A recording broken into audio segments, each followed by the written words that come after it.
ఒక రాజ్యంలో ఇద్దరు సామంత రాజుల మధ్య సరిహద్దు తగాదాలుండేవి.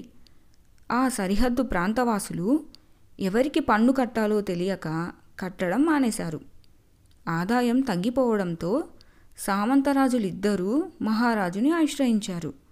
ఇలాంటి చిన్న చిన్న తగాదాలు నా దాకా తీసుకురాకండి, మీరే సామరస్యంగా పరిష్కరించుకోండి అని మహారాజు తేల్చేశారు. పెద్దల సహకారంలో ఇద్దరు సామంతరాజులు ఒక అంగీకారానికి వచ్చారు. ఇరువైపు రాజ్యాల నుంచి ఇద్దరు బలశాలులు కోడి కూతతో బయలుదేరి సూర్యాస్తమయం దాకా ఎంత దూరం పరిగెడతారో అంత ప్రాంతం వాళ్ళది అని నిర్ణయించుకున్నారు.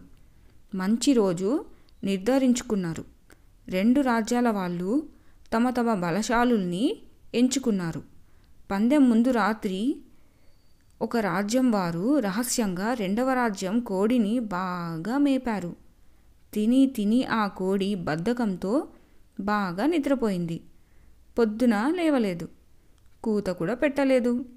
ఆ రాజ్యం వాళ్ళు నిద్రలేచి కోడిని లేపి కూత పెట్టించే లోపే వేరే రాజ్యం బలశాలి చాలా దూరం వచ్చేశాడు.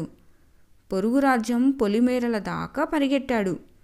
అతన్ని బ్రతుమాలుకుంటే నన్ను ఎత్తుకొని ఎంత దూరం పరిగెడితే అంత ప్రాంతం నీకే అన్నాడు. అతన్ని ఎత్తుకొని నడవడం మొదలుపెట్టాడు.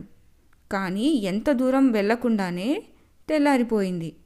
రెండు రాజ్యాల మధ్యలో గొడవ మొదలయ్యింది. విషయం తెలిసిన పెద్దలు పందెం రద్దు చేశారు. ఆ ప్రాంతం ఎవరిదో ఇప్పటికీ తేలలేదు. ఆ ప్రదేశాన్ని ఇప్పటికీ పందెం పాలెం అంటారు.